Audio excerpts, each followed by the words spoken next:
Shalom Ibu Bapak Saudaraku, selamat pagi. Hari ini Senin tanggal 6 April, saya dan Ibu Gembala mengajak Ibu Bapak Saudaraku untuk menyembah Tuhan. Yang ku sembah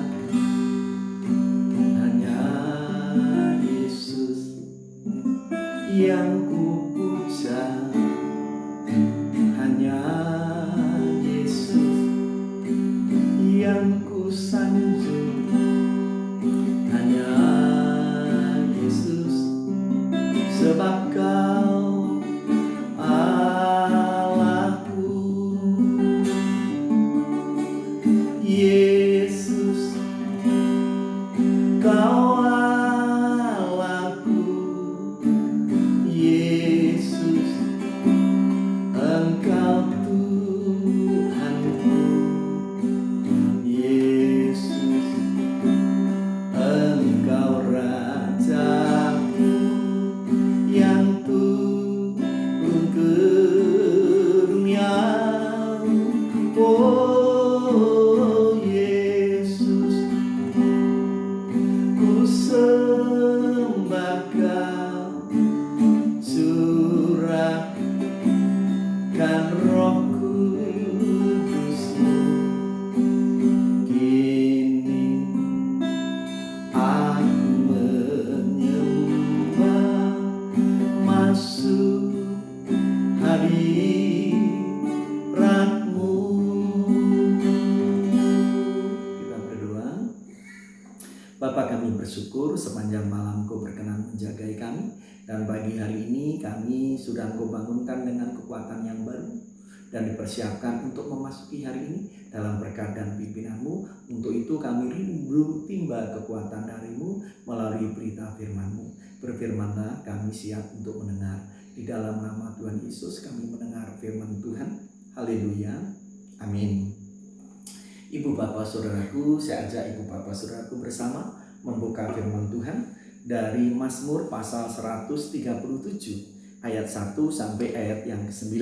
Demikian bunyi firman Tuhan. Di tepi sungai-sungai Babel, di tepi sungai-sungai Babel, di sanalah kita duduk sambil menangis apabila kita mengingat Sion.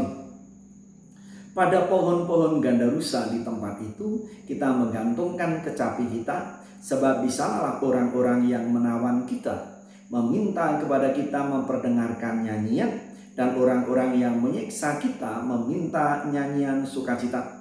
Nyanyikanlah bagi kami nyanyian dari Sion. Bagaimanakah kita menyanyikan nyanyian Tuhan di negeri asing? Jika aku melupakan Engkau, hai Yerusalem, biarlah menjadi kering tangan kananku, biarlah lidahku melekat pada langit-langitku. Jika aku tidak mengingat Engkau, jika aku tidak jadikan Yerusalem puncak sukacitaku.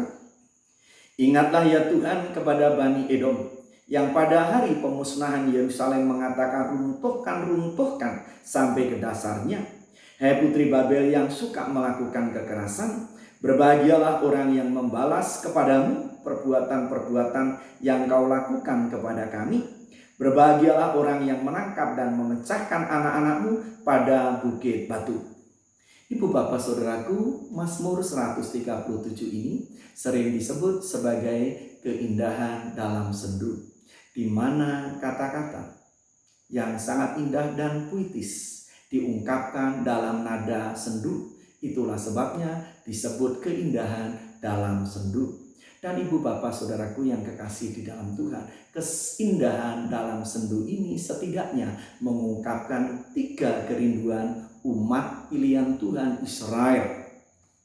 Yang pertama, kerinduan untuk beribadah kepada Allah.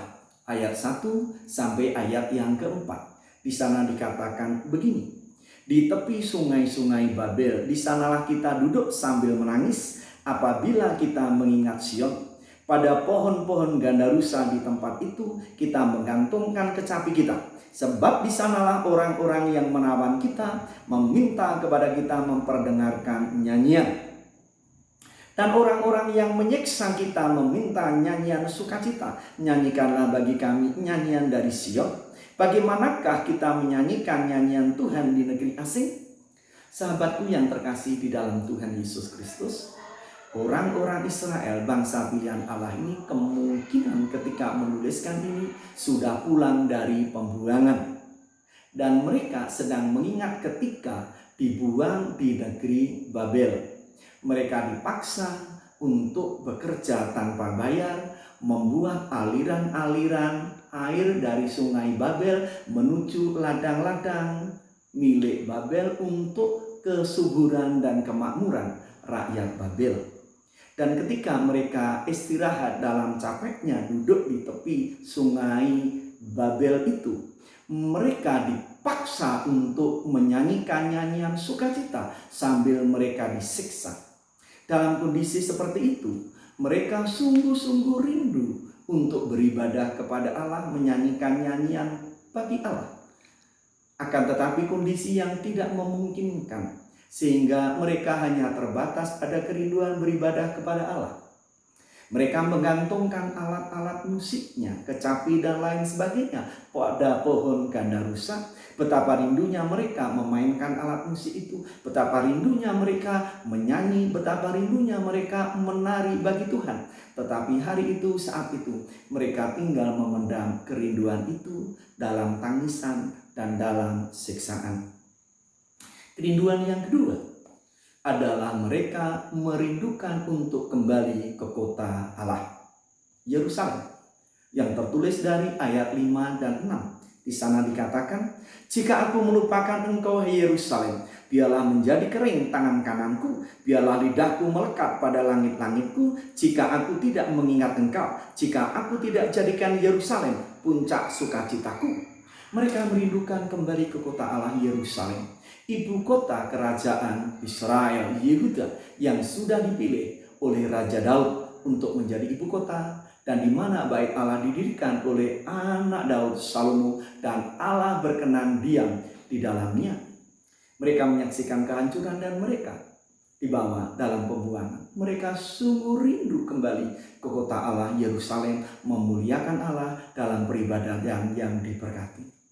Yang ketiga adalah kerinduan untuk menguapkan doa kepada Allah.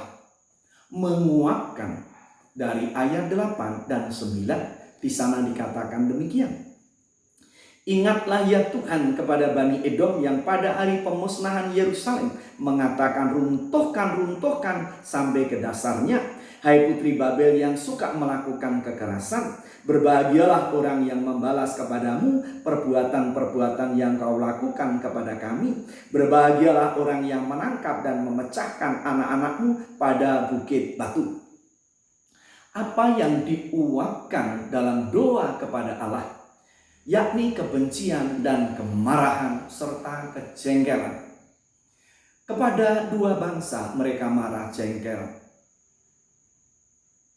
Yang pertama yakni bangsa Edom, di mana ketika Yerusalem diruntuhkan, mereka malah bersukacita dan berkata, runtuhkan, runtuhkan sampai ke dasarnya. Siapa Edom? Bangsa Edom ini adalah keturunan Esau.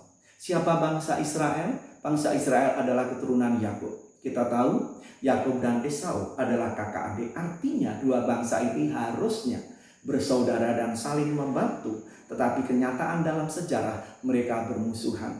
Bahkan bangsa Edom ini sangat senang ketika bangsa Israel dihancurkan. Dan mereka benci, iya. Jengkel, iya. Marah, iya. Tetapi mereka tidak meluapkan kemarahan dalam tindakan membalas, tapi menguapkan kemarahan itu dalam doa kepada Allah. Yang kedua adalah kepada bangsa Babel.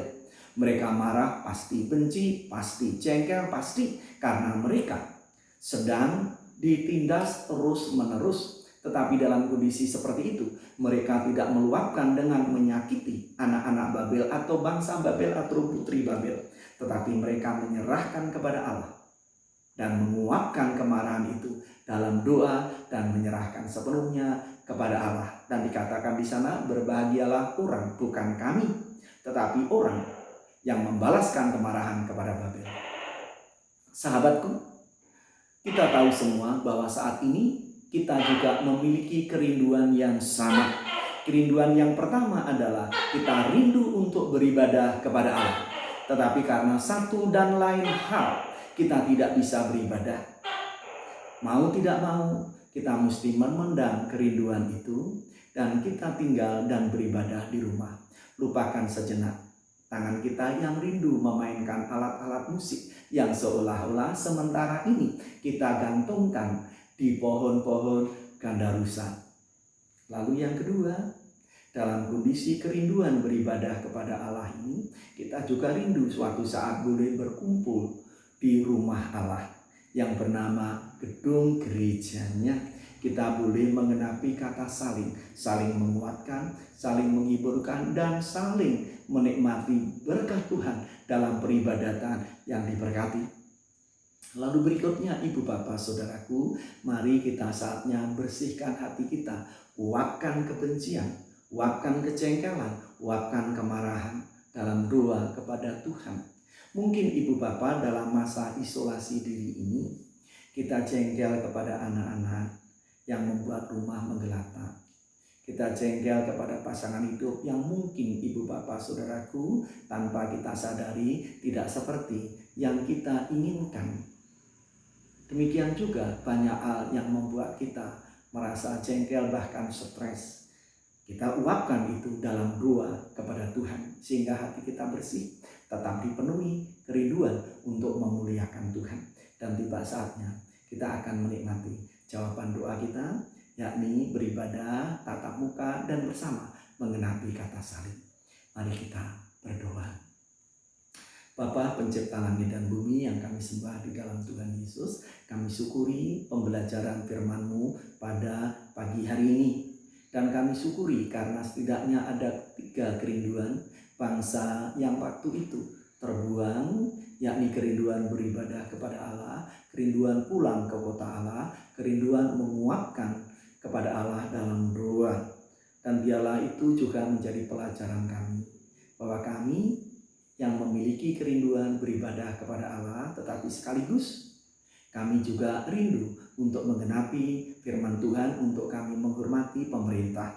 Oleh sebab itu sementara kami mensyukuri dan beribadah dari rumah, bekerja dari rumah, belajar di rumah, dan boleh menikmati berkat Tuhan sepenuhnya.